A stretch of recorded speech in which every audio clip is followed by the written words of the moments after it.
السلام علیکم ورحمۃ اللہ وبرکاتہ۔ محترم ناظرین اکرام، آج ہم آپ حضرات کی خدمت میں موت کے بارے میں کچھ بات عرض کرنے جا رہے ہیں۔ محترم ناظرین اکرام، جسم میں روح کے داخل ہونے کا نام زندگی ہے اور جسم کی روح سے جدا ہو جانے کا نام موت ہے۔ ہر انسان کو موت آنی ہے، ہر دیہ روح کو موت کا مزہ چکھنا ہے۔ انبیاء علیہم السلام پر بھی موت کا آنا حق ہے، اس لیے حضور صلی اللہ علیہ وسلم سمیت تمام انبیاء علیہم السلام کو بھی موت آئی۔ البتہ حضرت عیسیٰ علیہ السلام کو آسمان سے نازل ہونے کے بعد مقررہ وقت پر موت آنی ہے۔ محترم ناظرین، حضرت براء ابن عازب رضی اللہ تعالی عنہ سے روایت ہے، انہوں نے کہا کہ ہم نبی کریم صلی اللہ علیہ وسلم کے ساتھ ایک انصاری صحابی کے جنازے میں نکلے۔ جب ہم قبر تک پہنچے تو اس کی لحد کی کھدائی ابھی تک مکمل نہیں ہوئی تھی۔ رسول اللہ صلی اللہ علیہ وسلم قبلہ رخ ہو کر بیٹھ گئے، ہم بھی آپ کے ارد گرد بیٹھ گئے۔ ہم یوں ساکت و خاموش تھے کہ گویا ہمارے سروں پر پرندے بیٹھے ہوئے تھے۔ آپ صلی اللہ علیہ وسلم نے آسمان کی طرف دیکھنا اور زمین کی طرف دیکھنا شروع کر دیا۔ 3 بار آپ نے اپنی نگاہ کو اوپر اٹھایا اور 3 بار نیچے جھکایا، پھر فرمایا قبر کے عذاب سے اللہ کی پناہ مانگو۔ 2 یا 3 بار یہ فرمایا، پھر فرمایا مومن بندہ جب دنیا سے انقطاع اور آخرت کی طرف آمد میں ہوتا ہے تو اس کی طرف سفید چہرے والے فرشتے اترتے ہیں۔ ان کے چہرے سورج کی طرح روشن ہوتے ہیں، ان کے پاس جنت کے کفنوں میں سے کفن اور جنت کی حنوط یعنی خوشبو میں سے خوشبو ہوتا ہے۔ وہ فرشتے تا حد نظر اس کے پاس بیٹھ جاتے ہیں، پھر ملک الموت آ جاتا ہے اور اس مرنے والے کے سر کے پاس ہو کر بیٹھ جاتا ہے اور کہتا ہے اے پاک روح۔ ایک روایت میں اطمینان والے روح اللہ کی مغفرت اور خوشندی کی طرف نکل۔ فرمایا وہ روح اس طرح بہتی ہوئی نکلتی ہے جیسے قطرہ مشکیزے سے بہتا ہوا نکلتا ہے، تو وہ ملک الموت اس کو پکڑ لیتا ہے۔ ایک روایت میں ہے جب اس کی روح نکل جاتی ہے تو آسمان و زمین کے درمیان موجود ہر فرشتہ اور آسمان کے اندر موجود ہر فرشتہ اس پر درود پڑھتا ہے اور آسمان کے دروازے اس کے لیے کھول دیے جاتے ہیں۔ ہر دروازے والا فرشتہ اللہ تعالیٰ سے یہی دعا کرتا ہے کہ اس کی روح کو ان کی سمت سے اوپر لے جایا جائے۔ جس وقت وہ ملک الموت اس روح کو پکڑ لیتا ہے تو وہ فرشتہ ایک لحظہ کے لیے بھی اس روح کو اس کے ہاتھ میں نہیں چھوڑتے، فوراً اس کو پکڑ کر اس جنت کے کفن میں اور اس جنت کی حنوط میں ڈال دیتے ہیں۔ ارشاد باری تعالیٰ بھی یہی ہے کہ توفتہ رسلنا وہم لا یفرطون، اس کی روح ہمارے بھیجے ہوئے فرشتے قبض کر لیتے ہیں اور وہ ذرا کوتاہی نہیں کرتے۔ اس روح سے نکلنے والا جھونکا روئے زمین پر پائے جانے والی کستوری کی مہک سے زیادہ خوشبودار ہوتا ہے۔ فرمایا وہ فرشتے اس روح کو اوپر لے جا کر جائیں گے اور فرشتوں کی جس جماعت کے پاس سے بھی ان کا گزر ہوگا وہ کہیں گے یہ پاک روح کس کی ہے؟ تو دنیا میں اس روح والے کے جتنی بھی نام پکارے جاتے تھے وہ فرشتے ان ناموں میں سے اس روح والے کا بہترین نام لے کر کہیں گے یہ فلاں ابن فلاں ہے۔ جب وہ فرشتے آسمان دنیا تک پہنچیں گے اور اس روح کے لیے دروازہ کھلوائیں گے تو ان کے لیے دروازہ کھول دیا جائے گا۔ ہر آسمان کے مقرب یعنی برگاہ الہی کے چنیدہ و خواص فرشتے اس روح کو اگلے آسمان تک رخصت کرنے کے لیے ساتھ جاتے ہیں۔ جب وہ روح 7ویں آسمان تک پہنچیں گے تو ارشاد باری تعالیٰ ہوگا میرے بندے کا اعمال نامہ علیین میں لکھ دو۔ محترم ناظرین، اس روح کا اعمال علیین میں لکھ دیا جاتا ہے، پھر ارشاد ہوتا ہے کہ اس روح کو زمین کی طرف لوٹا دو۔ میرا ان سے وعدہ ہوا تھا کہ میں نے اس کو اسی زمین سے پیدا کیا اور ان کو اسی میں لوٹا دوں گا اور پھر اسی سے اس کو دوبارہ نکال کھڑا کروں گا۔ فرمایا اس روح کو زمین کی طرف لوٹا دیا جاتا ہے اور وہ روح اپنی جسم میں واپس لوٹ آتی ہے۔ فرمایا دفنانے کے بعد جب اس قبر والے کے عزیز و اقارب واپس ہوتے ہیں تو وہ قبر والا ان کے جوتوں کے آہٹ سنتا ہے۔ اس قبر والوں کے پاس دو سخت ڈانٹنے والے فرشتے آتے ہیں، پھر اس کو بٹھا کر اس سے سوال کرتے ہیں، تیرا پروردگار کون ہے؟ وہ قبر والا جواب میں کہتا ہے کہ میرا پروردگار اللہ ہے۔ پھر کہتے ہیں، تیرا دین کیا ہے؟ وہ کہتا ہے، میرا دین اسلام ہے۔ پھر کہتے ہیں، یہ آدمی کون ہے جس کو تم میں مبعوث کیا گیا؟ وہ کہتا ہے، وہ آدمی اللہ کا رسول صلی اللہ علیہ وسلم۔ پھر کہتے ہیں، تیرا عمل کیسا تھا؟ وہ کہتا ہے، میں نے اللہ کی کتاب کو پڑھا، اس پر عمل کیا اور اس کی تصدیق کی۔ پھر وہ فرشتہ اس قبر والے کو ڈانٹے گا اور کہے گا، تیرا پروردگار کون؟ تیرا دین کیا ہے؟ تیرا نبی کون؟ یہ آخری آزمائش ہوگی جس میں مومن کو ڈالا جائے گا، اور یہی وہ وقت ہے جب ارشاد باری تعالیٰ ہوتا ہے، یثبت اللہ الذین آمنوا بالقول الثابت فی الحیات الدنیا۔ ایمان والوں کو اللہ تعالیٰ پکی بات کے ساتھ مضبوط رکھتا ہے، دنیا کی زندگی میں بھی اور آخرت میں بھی۔ محترم ناظرین، وہ قبر والا کہتا ہے، میرا پروردگار اللہ ہے، میرا دین اسلام ہے، میرا نبی محمد صلی اللہ علیہ وسلم ہے۔ آسمان سے منادی آواز دیتا ہے، میرے بندے نے سچ بولا ہے، اس کے لیے جنتی بستر بچھا دو اور جنت کی طرف اس کے لیے دروازہ کھول دو۔ فرمایا، اس قبر والوں کے پاس اس جنت کی ہوا اور خوشبو آتی ہے، اور تا حد نگاہ اس کے لیے اس کی قبر کشادہ کر دی جاتی ہے۔ فرمایا، اس قبر والے کے پاس حسین چہرے، خوبصورت لباس اور پاکیزہ بو والا ایک انسان آتا ہے۔ ایک روایت میں ہے کہ انسان کا ہم شکل اس قبر والوں کے لیے بنا دیا جاتا ہے۔ وہ انسان اس قبر والوں سے کہتا ہے، خوش ہو جا اس چیز سے جو تجھ کو مسرور کرے۔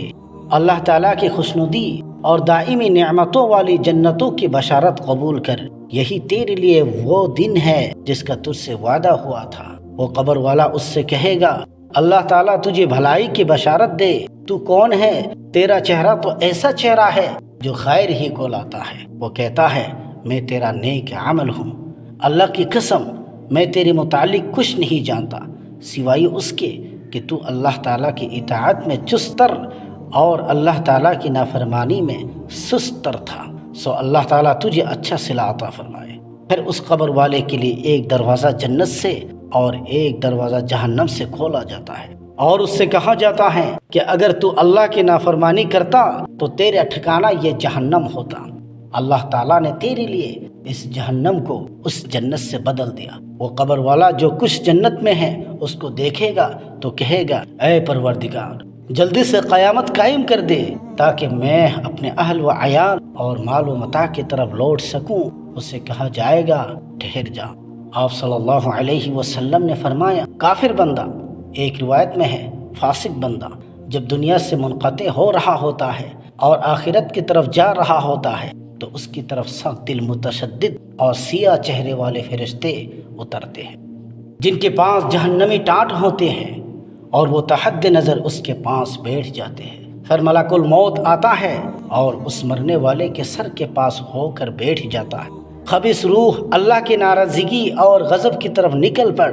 آپ صلی اللہ علیہ وسلم نے فرمایا، وہ روح اس مرنے والے کے جسم میں منتشر ہو جاتی ہے، یعنی چھپ جاتی ہے، اور ملک الموت اس روح کو اس طرح کھینچ لیتا ہے جس طرح بہت سے شاخوں والے سیخ لوہے کے ساتھ بھیگے ہوئے اون سے نکالی جائے تو رگے اور پٹھے اس کے ساتھ کٹ کر ٹکڑے ٹکڑے ہو جاتے ہیں۔ زمین و آسمان کے درمیان موجود ہر فرشتہ اور آسمان کے اندر کا ہر فرشتہ اس روح پر لعنت بھیجتا ہے۔ آسمان کے دروازے بند کر دیے جاتے ہیں۔ ہر دروازے والا فرشتہ اللہ سے یہی دعا کرتا ہے کہ ان کے سمت سے اس کی روح کو اوپر نہ لے جایا جائے۔ وہ ملک الموت اس روح کو پکڑ لیتا ہے، اور جب وہ اس کو پکڑتا ہے تو وہ موجود فرشتے ایک لحظہ کے لیے بھی اس روح کو اس کے ہاتھ میں نہیں چھوڑتے، فوراً ان جہنمی ٹاٹوں میں اس کو ڈال دیتے ہیں۔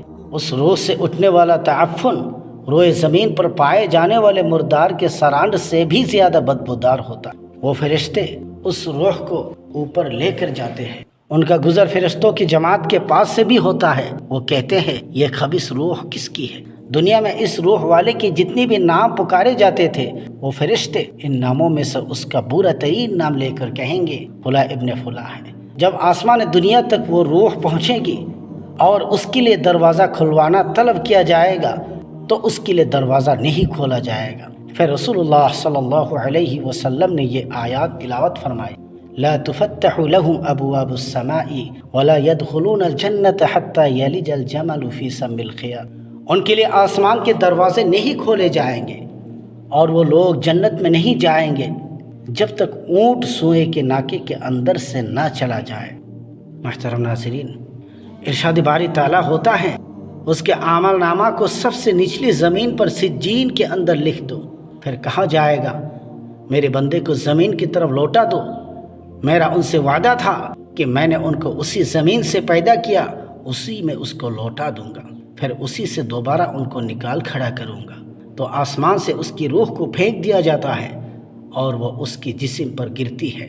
پھر آپ نے پڑھا، سنو اللہ کے ساتھ شریک کرنے والا گویا آسمان سے گر پڑا، اب یا تو اسے پرندے اچک لے جائیں گے یا ہوا کسی دور دراز کی جگہ پر پھینک دے گی اور اس کی روح اس کی جسم میں لوٹا دی جاتی ہے۔ آپ صلی اللہ علیہ وسلم نے فرمایا، دفنانے کے بعد جب اس کے عزیز و اقارب اس سے واپس ہوتے ہیں تو وہ ان کی جوتوں کے آہٹ کو سنتا ہے۔ اس کے پاس دو سخت ڈانٹنے والے فرشتے آتے ہیں اور اس قبر والے کو ڈانٹ ڈپٹ کرتے ہیں، پھر اس کو بٹھا کر اس سے سوال کرتے ہیں کہ تیرا پروردگار کون ہے؟ وہ جواب میں کہتا ہے افسوس ہے افسوس، میں نہیں جانتا۔ وہ کہتے ہیں تیرا دین کیا ہے؟ وہ کہتا ہے افسوس ہے افسوس، میں نہیں جانتا۔ وہ کہتے ہیں اس آدمی کے متعلق تم کیا کہتے ہو جو تم میں مبعوث کیا گیا؟ وہ اس آدمی کے نام کے متعلق ہدایت نہیں پائے گا تو کہا جائے گا، اس کو بتا دیا جائے گا محمد صلی اللہ علیہ وسلم ہے۔ وہ کہے گا ہے افسوس، میں نہیں جانتا، میں نے لوگوں کو سنا تھا وہ یہ کہتے تھے۔ آپ صلی اللہ علیہ وسلم نے فرمایا، اس قبر والے سے کہا جائے گا نہ ہی تو نے معلوم کیا اور نہ ہی تو نے پڑھا۔ آسمان سے منادی آواز دے گا، اس نے جھوٹ بولا، اس کے لیے جہنم بستر بچھا دو، جہنم کی طرف اس کے لیے دروازہ کھول دو۔ اس جہنم کی گرمی اور ہوا اس قبر والے کو آئے گی، اس کی قبر اس پر اتنی تنگ کر دی جائے گی کہ اس کی ایک طرف کی پسلیاں دوسری طرف کی پسلیوں سے خلط ملط ہو جائیں گے۔ اس قبر والے کے پاس ایک بدصورت برے لباس والا اور گندے بو والا انسان آئے گا۔ ایک روایت میں ہے کہ انسان کا ہم شکل اس قبر والے کے لیے بنا دیا جائے گا جو ان اوصاف خبیثہ کا حامل ہوگا۔ وہ اس انسان سے کہے گا بشارت قبول کر اس کی جو تجھے بری لگے، یہی تیرے لیے وہ دن ہے جس کا تجھ سے وعدہ ہوا تھا۔ وہ کہے گا تو اللہ تعالیٰ تجھے بھی بری بشارت دے، تو کون ہے؟ تیرا چہرہ تو ایسا ہے جو برائی ہی لاتا ہے۔ وہ کہے گا میں تیرا خبیث عمل ہوں اور اللہ کی قسم میں تیرے متعلق کچھ نہیں جانتا سوائے اس کے کہ تو اللہ کی اطاعت میں سستر اور اللہ کی نافرمانی میں چست تر تھا۔ اب اللہ تعالیٰ تجھے برا صلا دے۔ پھر اس قبر والے کے لیے ایک اندھا، بہرا اور گونگا فرشتہ مقرر کر دیا جائے گا جس کے ہاتھ میں گرزو لوہے کے سلاخ ہوتی ہے، اگر وہ پہاڑ پر مار دی جائے تو وہ مٹی بن جائے۔ وہ اس قبر والے کو ایک ضرب لگاتا ہے تو وہ مٹی بن جاتا ہے۔ اللہ تعالیٰ اس کو پھر دوبارہ اسی طرح لوٹا دیتا ہے جیسے وہ پہلے تھا۔